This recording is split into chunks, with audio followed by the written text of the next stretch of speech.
She handed me a list titled "Things You Need to Change to Marry Me." I said, "This is really helpful." Then I wrote my own list with one item on it: find a new girlfriend. I slid it back to her and walked out of the restaurant. I, 29 male, had been dating Bethany, 27, for about 18 months. We'd moved in together 6 months ago. Things seemed good, or so I thought. Looking back now, I guess the warning signs were there. The constant suggestions about my clothes, my friends, my hobbies. But I figured that's just relationships, right? Compromise and all that. Last Thursday, she asked me to meet her at this upscale Italian place downtown for dinner. Said she had something important to discuss. I'm thinking maybe she got a promotion or something. I show up, she's already there, looking serious as hell. There's a folder on the table. After we order, she slides the folder across to me. Before we take the next step in our relationship, we need to discuss some things. I open it. There's a laminated sheet titled, "Requirements for Marriage, Areas Where Derek Needs Improvement." I kid you not. Laminated. Like she went to Kinko's for this. The list: 1. Income. Must increase salary by minimum 40% within 12 months. Current salary inadequate for our lifestyle goals. 2. Physical fitness. Join CrossFit specifically. Lose 15 pounds. Develop visible abs. 3. Vehicle. Trade in current Honda Civic for marriage-appropriate vehicle, BMW, Audi, or Mercedes only. 4. Wardrobe. Complete overhaul required. She'd attached a Pinterest board of approved looks. 5. Social circle. Phase out friends Corey, Miguel, and Josh. Negative influences on our future. 6. Hobbies. Gaming limited to 2 hours per week maximum. Golf lessons mandatory. Networking opportunity. 7. Family boundaries. Visits to my mother reduced to holidays only. 2. Attached. 8. Career path. Commit to MBA program by next fall. She'd already researched schools. 9. Housing. Must commit to purchasing home in specific neighborhood within 2 years. Minimum 3,500 scope fit. Social media. Remove all photos with ex-girlfriends. Update relationship status to include her in profile pic. She's watching me read, sipping her wine. When I finish, she goes, "I've thought long and hard about this. These are my non-negotiables. I need to know you're serious about our future." I stare at this list, then at her. She's dead serious. "This is really helpful," I said. Her face lights up. "I knew you'd understand. When can we start working on?" I pull out my phone, open notes, type one line, "Find a new girlfriend." I show her the screen, place a $20 on the table for my drink, and walk out. My phone started blowing up before I even reached my car. Ignored it all. Went straight home, packed her stuff into boxes while she was bombing my phone. Changed the locks. Landlord was cool about it when I explained. Put her boxes in the building's mailroom with a note for her to pick them up by Sunday. The entitlement of thinking she could hand me a whole-ass improvement plan like I'm some kind of project? Nah, I'm good. Update 1. Yo, the fallout from this has been absolutely wild. Bethany's entitlement has reached levels I didn't even know existed. So after I left the restaurant, she apparently sat there for another hour waiting for me to come back. The waiter told me this later. I'm a regular there, and he was dying laughing about it. She kept telling other tables I was having a moment and would return once I processed everything. Friday morning, she shows up at my work. Security had to escort her out. She was in the lobby with a PowerPoint presentation on her laptop, trying to show my coworkers Derek's transformation plan and asking them to talk sense into me. My manager, Carl, was like, "Bro, is this real life?" But here's where it gets insane. Friday evening, I get a call from my mom. "Honey, Bethany's here. She's brought a therapist?" I'm like, "What?" Turns out, Bethany drove 2 hours to my mom's house with an actual couples therapist she'd hired for an intervention. This therapist, Dr. Whitman, was apparently under the impression I was struggling with commitment phobia, and that this was an emergency family session. My mom, bless her, let them in just to hear what they had to say. Bethany had created a whole presentation about my potential and how my mother had enabled my underachievement. The therapist started to realize something was off when my mom asked, "So did Derek agree to this session?" "Bethany, he will once he understands what he's throwing away." The therapist noped out real quick after that, told Bethany this was inappropriate and left. My mom told Bethany to leave too, but not before Bethany said, and I quote from my mom, "You're the reason he's like this. You never pushed him to be exceptional. My mom, the woman who raised me solo while getting her nursing degree. The audacity. Saturday, I get an email from Bethany's dad, Richard. Subject line, business proposal. This man, who I'd met maybe 5 times, sent me a formal offer to join his construction company as a junior manager, with the salary increase Bethany required, contingent on me reconsidering my hasty decision and attending couples counseling with his daughter. But the real kicker? He CC'd Bethany and wrote, "I've solved the income issue. The other items on Bethany's list are reasonable and achievable with dedication." Sunday comes. Her pickup deadline. She doesn't come. Instead, her friend Tara shows up with a U-Haul and 3 guys. But here's the thing. Bethany had given them a list of stuff to take that included my television, my gaming console, my coffee maker, and, I cannot make this up, my grandmother's china set that she claimed was basically hers since she used it more. Building security stopped them. I had to come down and point out exactly what was hers. Tara kept arguing that Bethany had invested in improving my apartment, so she deserved compensation. One of the moving guys actually apologized to me. "Dude, she told us you were abusive and stealing her stuff. But you seemed chill and she sounds crazy." They refused to take anything not in the boxes after that. But we're not done. Oh no. Monday morning, yesterday, I get a LinkedIn notification. Bethany had updated her profile to say she was a life coach and relationship consultant, and had published an article titled, "When You Outgrow Your Partner, A Guide to Upward Dating." She didn't name me, but it was obvious. She wrote about how she'd spent 18 months trying to elevate a partner who was content with mediocrity, and how she'd created a framework for relationship advancement that was rejected by someone too comfortable with average. The comments were brutal. Someone found my post, I'd shared it in a relationship advice group, and linked it.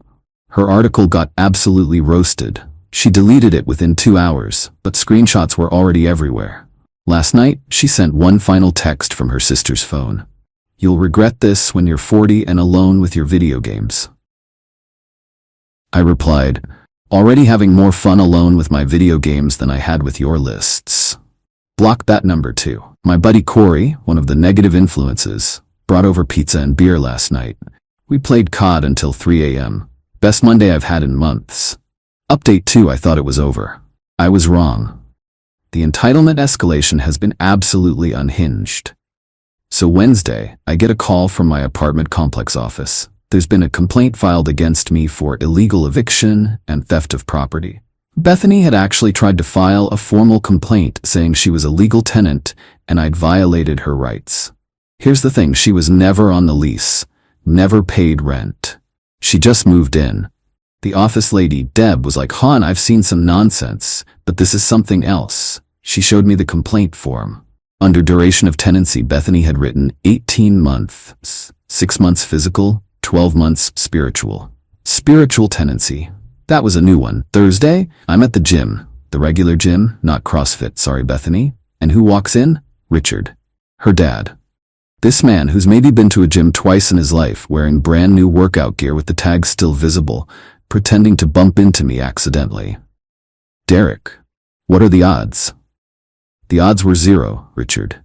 The gym's security footage later showed him sitting in his car in the parking lot for an hour waiting for me to show up. He corners me by the water fountain. "Son, let's talk man to man." Bethany comes from a good family. She has high standards because she was raised to expect excellence. Maybe her delivery was wrong, but her intentions. Richard, she literally graded me like a performance review. She sees your potential. She sees a project. Then he drops this. "I'll buy you the BMW myself. Consider it an early wedding gift." I laughed so hard I had to sit down. "Richard, I don't want a BMW. I like my Civic. It's paid off." His face went red. "You're gonna throw away my daughter over pride? She chose you." "No, she chose who she thought she could turn me into." He stormed out, left his brand new gym bag behind. Friday was quiet, too quiet. Should have known something was coming. Saturday afternoon, I'm doing laundry in the building's basement when I get a text from an unknown number. "Check your mail." In my mailbox is an envelope. Inside? A printout from a dating app. A profile for Derek, 29-inch with my photos, but a bio I definitely didn't write. Successful professional seeking ambitious woman to build an empire with. Recently out of a relationship with someone who couldn't match my drive. MBA candidate, CrossFit enthusiast, future homeowner. No time for games or mediocre mindsets. She'd made me a fake profile and was matching with women, having conversations as me.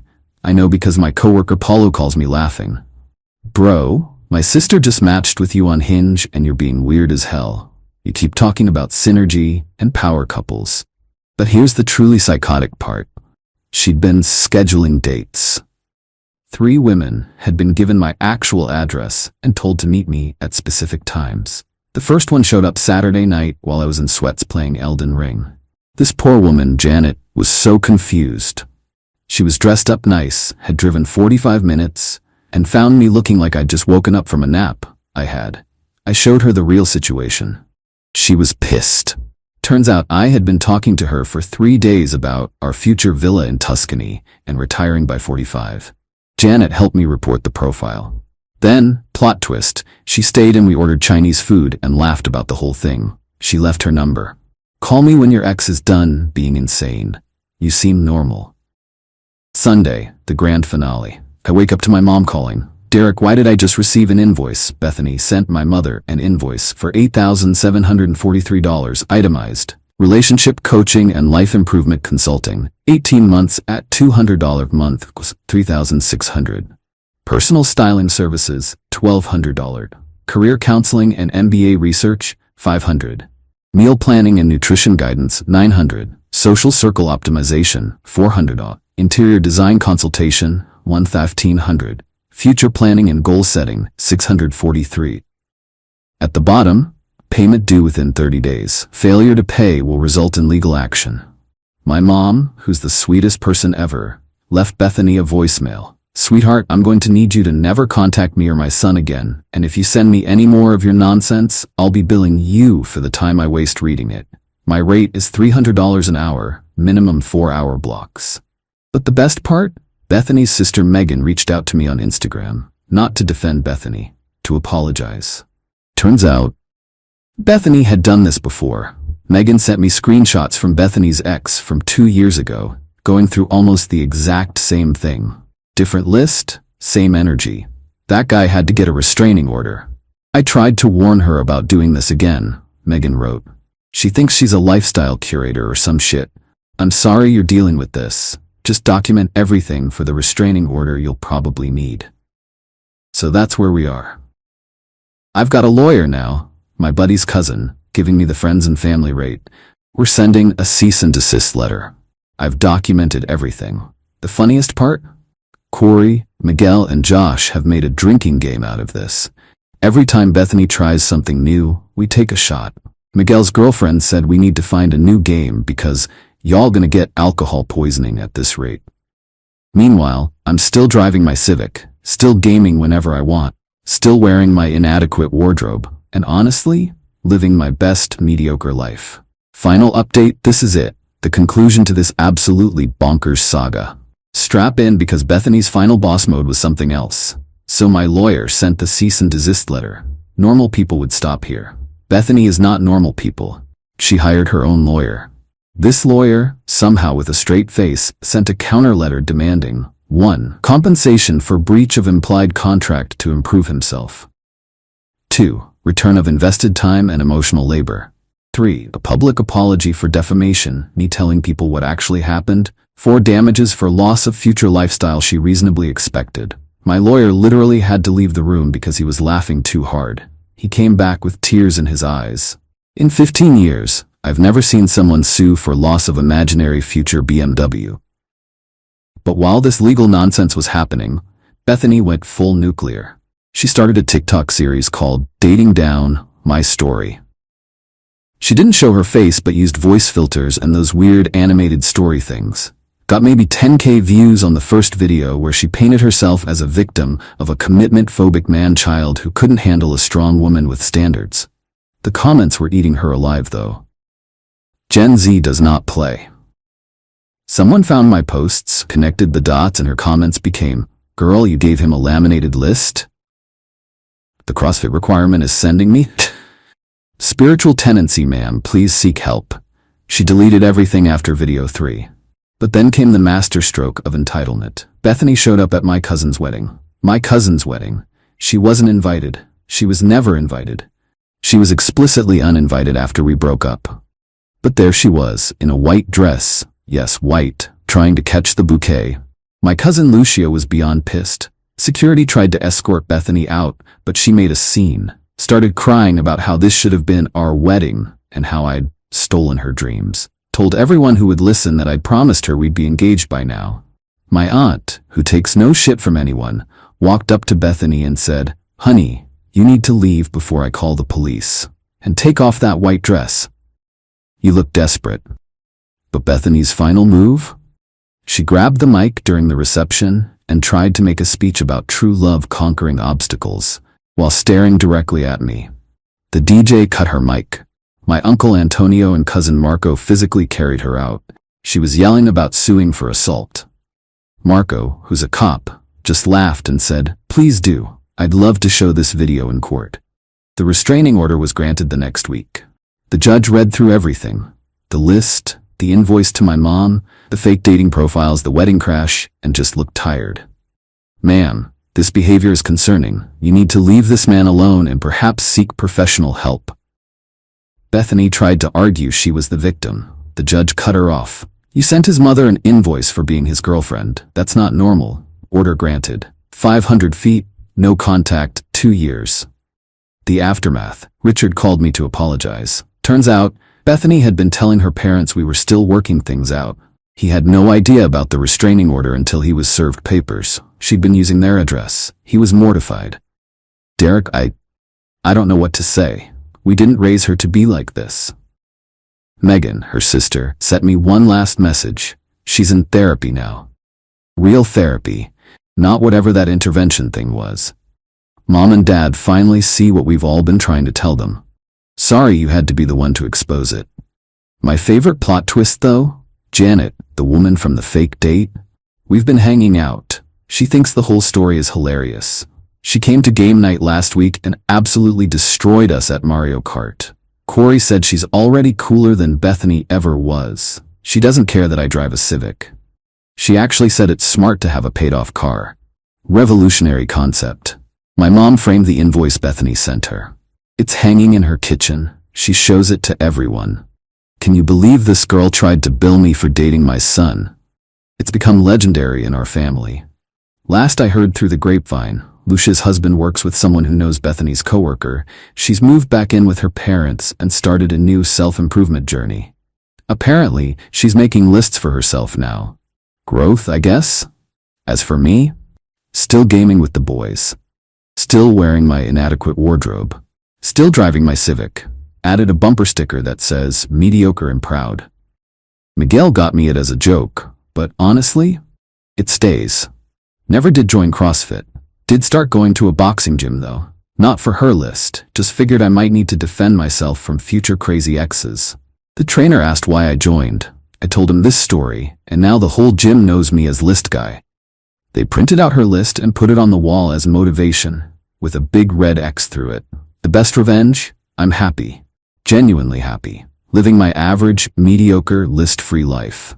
Playing video games whenever I want. Visiting my mom every Sunday. Hanging with my negative influence friends. Bethany wanted me to change everything about myself to be worthy of marrying her. Turns out, I'm perfectly fine being unworthy of someone who sees love as a performance review. To everyone who followed this journey, thanks for the support and laughs. May your relationships be list-free and your standards be about actual compatibility, not someone's potential to buy you a BMW. Peace out from my adequate life. P.S. That PowerPoint she brought to my office? My coworkers saved it. We use it as a template for joke presentations now. Last week, Carl presented requirements for getting Derek to cover your shift, with items like must provide minimum 3 bags of Doritos and commit to watching the office marathon. Even my manager laughed.